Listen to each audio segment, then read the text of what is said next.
Bollywood industry में nepotism है, इस बात का खुलासा कई बड़े स्टार्स ने किया है और उन्होंने जो अपना एक्सपीरियंस शेयर किया है उससे यही लगता है कि इस इंडस्ट्री में अगर आप स्टार किड हो तो आपके लिए रास्ता इजी होता है। और अब इसी बात को माना है तापसी पन्नू ने भी। तापसी पन्नू जो कि एक आउटसाइडर है, उन्होंने इंडस्ट्री में जितना भी नाम कमाया है और जितनी भी पोजीशन कमाई है वो अपने दम पर कमाई है। उनकी फिल्में पिंक, मुल्क, थप्पड़, ये सभी वो फिल्में हैं जिसमें तापसी पन्नू ये प्रूव कर चुकी है कि अपनी फिल्मों को चलाने के लिए उन्हें किसी बड़े बैनर की जरूरत नहीं है, किसी बड़े एक्टर की जरूरत नहीं है। अगर जरूरत है तो एक अच्छी कहानी की और एक दमदार कैरेक्टर की, जिसमें उतर के वो अपनी दमदार एक्टिंग दिखा पाए।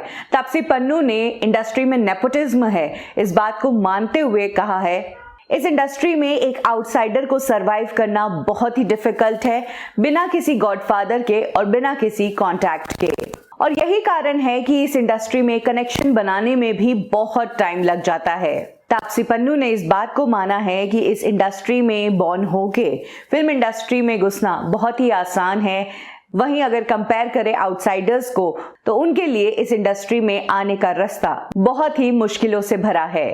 तापसी पन्नू से जब उन लोगों के बारे में पूछा गया जो इंडस्ट्री में नेपोटिज्म को बढ़ावा देते हैं तो बिना नाम लिए हुए तापसी पन्नू ने कहा है कि उन्हें भी ये चीज फेस करनी पड़ी है। नेपोटिज्म के कारण कई ऐसी फिल्में थी जिनसे तापसी पन्नू को निकाल दिया गया था और किसी की रिकमेंडेशन पर उनकी जगह पर एक स्टार किड को लिया गया था। हालांकि तापसी पन्नू ने अपने इस इंटरव्यू में ना ही उन फिल्मों के नाम लिए हैं और ना ही उन लोगों के नाम लिए हैं जिन्होंने तापसी को रिप्लेस किया, साथ ही उन एक्टर्स के नाम भी नहीं लिए जिन्होंने तापसी को फिल्मों में रिप्लेस किया है। लेकिन उन्होंने बताया है कि नेपोटिज्म के कारण उन्हें भी कई फिल्मों से निकाल दिया गया।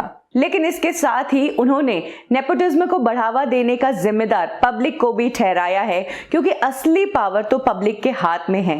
पब्लिक को डिसाइड करना चाहिए कि वो किस तरह की फिल्म देखना चाहते हैं, वो फिल्म जो नेपोटिज्म से बनी है या वो फिल्म जिसमें एक आउटसाइडर है, क्योंकि टिकट खरीदने का पावर तो पब्लिक के पास ही है। यही कारण है कि तापसी का कहना है कि इस इंडस्ट्री में तो कुछ नहीं बदलने वाला है, लेकिन अगर पब्लिक चाहे तो वो बदलाव आ सकता है, क्योंकि अल्टीमेट पावर पब्लिक के हाथ में है कि वो नेपोटिज्म वाली फिल्म को कितना हिट बनाते हैं और जिन फिल्मों में आउटसाइडर्स होते हैं उन फिल्मों को कितना देखने जाते हैं। तो कुछ इस तरह से तापसी पन्नू ने बिना किसी का नाम लिए हुए बहुत कुछ कह दिया और पब्लिक को यह भी बता दिया कि अगर इंडस्ट्री में चेंज लाना है तो उसके लिए क्या करना है।